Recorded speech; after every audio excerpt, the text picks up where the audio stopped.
Yes, good afternoon, children. We are going to study about your chapter number 6, that is soils. And in this way, we have already studied about classification of the soil. Three type of soils I have told you, discussed you about the major features, areas, and classification.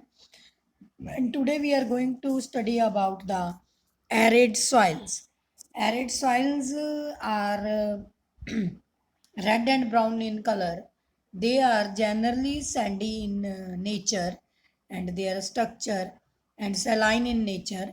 Some areas content is more high and some areas salt content is low.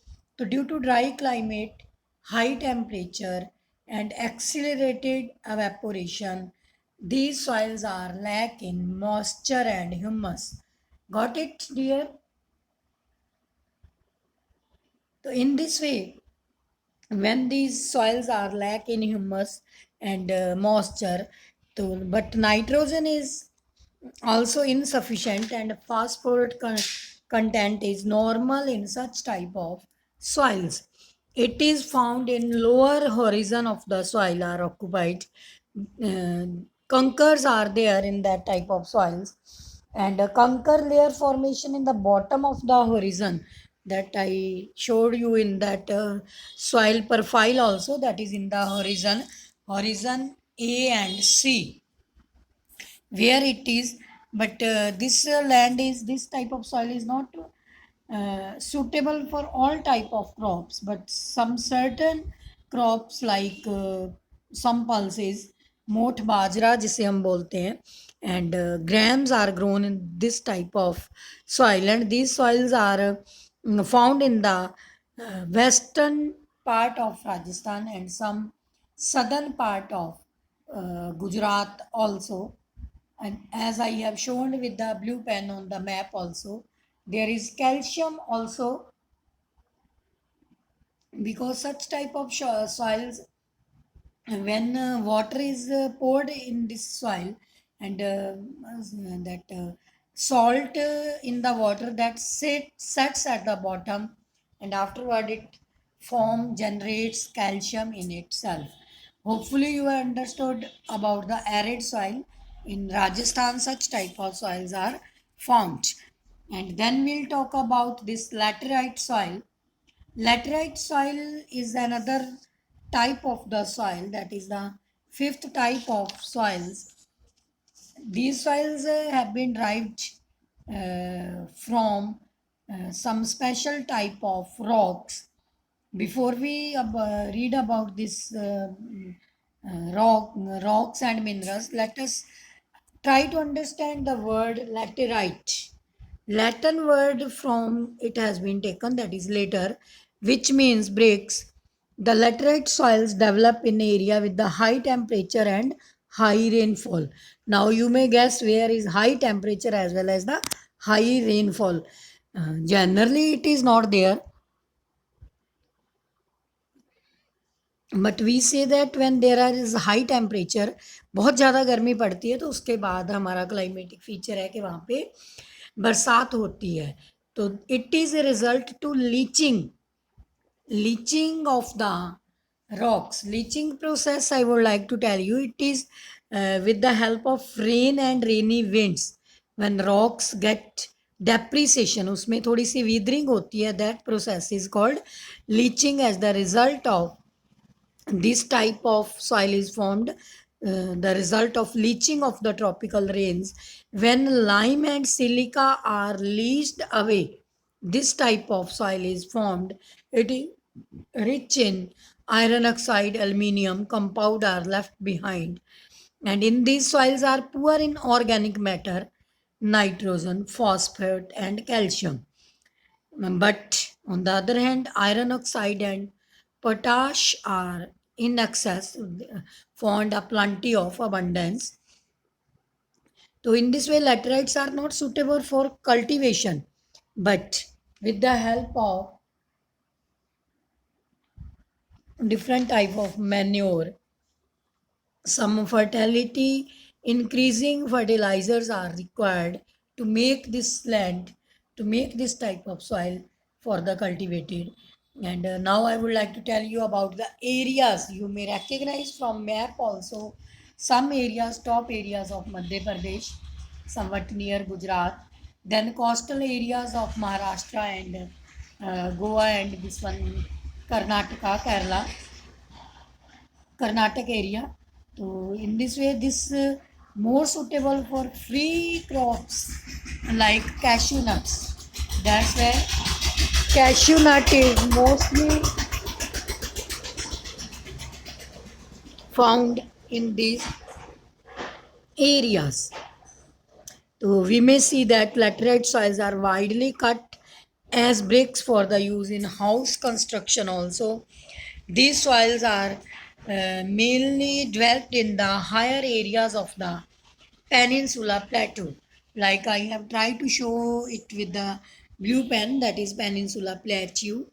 And this यहाँ ये India mark किया हुआ है with the tropic of cancer, तो उसके ऊपर मैंने mark किया है ब्लू पेन से. You may recognize from there this type of soil. This is all about laterite soil. Now I would like to tell you about the soil that is saline in nature, saline soil. Saline soil, these are known as Ursa soil also. These soils are known as Ursa soil also. Ursa mean to say it contain larger proportion of sodium, potassium, magnesium. They are infertile and don't support any vegetative growth because it this type of soils has saline in nature, more salt because of the dry climate and poor drainage system, and their water used to remain stay there, and with that stay of the water this land becomes saline in nature. These are widespread and sloomy also, swampy also. These are not suitable for each and every type of crops. And when we their structure ranges from sandy to loomy, these soils are found in the particular areas of western Gujarat, deltas of eastern coast. You have understood the eastern side of India, West Bengal, Sundarban delta is there, areas of West Bengal, and particles with it, and it starts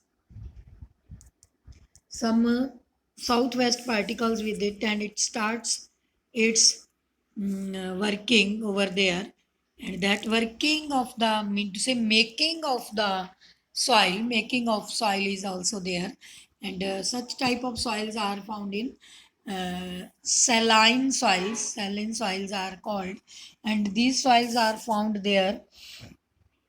It is excessive irrigation with the dry climatic conditions promotes capillary action, and which results in the deposition of salt on the top layer of the soil. You know that capillary action like cavity types, जिसे हम बोलते हैं खड्डे बन जाते हैं और उन खड्डों में कुछ दोबारा डिपोजिशन शुरू हो जाती है. Then this type of soils are becoming fertile, mean to say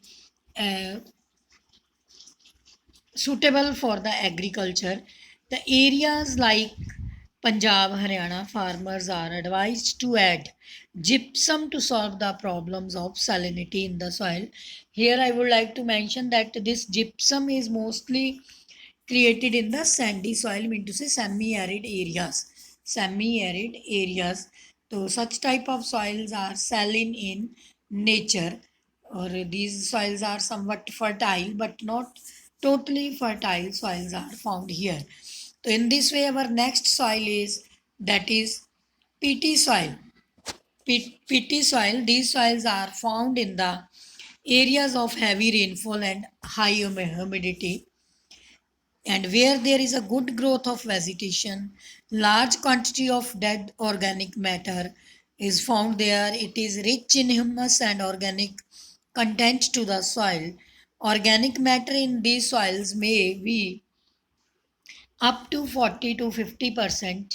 These soils are normally heavy and black in color. heavy and black in color. At many places, these are alkine also.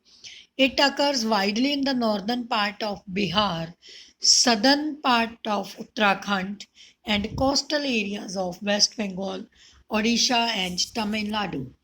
After that, we'll take some forest soils.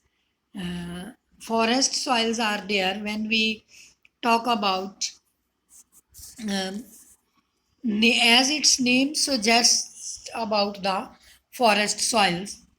Name suggests about the forest soils. These soils are formed in the areas where sufficient rainfall is available. Mean to say sufficient rainfall is available, neither more nor less.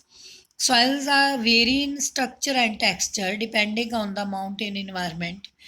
They are loomy and silty on the valley side, coarse grained upper slopes, the snow bound areas of Himalayas. Such type of areas are rich in such this type of forest soil, like where mountain areas are there. It is evident from the foregoing discussions regarding our soil. Their texture, quality, and nature are vital for the germination of new plants, saplings, vegetation, as well as crops. Like other organisms, they too develop and decay and get degraded. Response to this type of proper treatment, if administration is in the time, only then this type of soil can be made fertile. These have serious repercussions on the other components of the system, which they themselves are important parts.